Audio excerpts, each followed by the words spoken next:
గుమ్మడికాయలతో రకరకాల రెసిపీస్ అయితే చూసుంటారు కదా. ఈ స్వీట్ రెసిపీ అయితే ఒకసారి ట్రై చేయండి. ఇది పక్కా పల్లెటూరు స్టైల్ అనమాట. పల్లెటూరులో చాలామంది ఇలా ట్రై చేస్తారు. బాగుంటుంది ఈ స్వీట్.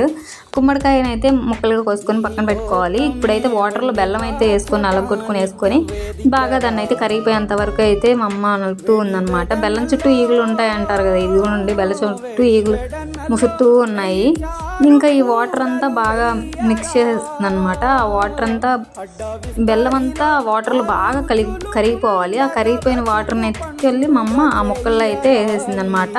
ఆ వాటర్ అంతా దాంట్లో వేసేసి ఒకసారి అయితే మొత్తం కలిపేస్తుంది అనమాట. వాటిలో ఏమైనా కొంచెం పెద్దగా ఉంటే కట్ చేసేసి వేసుకోండి. ఈ సైజులో ఉంటే బాగుంటాయి ముక్కలు అయితే.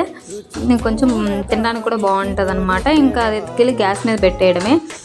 కొంచెం సేపు హై ఫ్లేమ్లో పెట్టి తర్వాత లో ఫ్లేమ్లో పెట్టుకుంటే సరిపోద్ది. ఆ వాటర్ అంతా ఇనిగిపోయేంత వరకు ఉంచితే చాలు, గుమ్మడికాయ అయితే ఉడికిపోతుంది.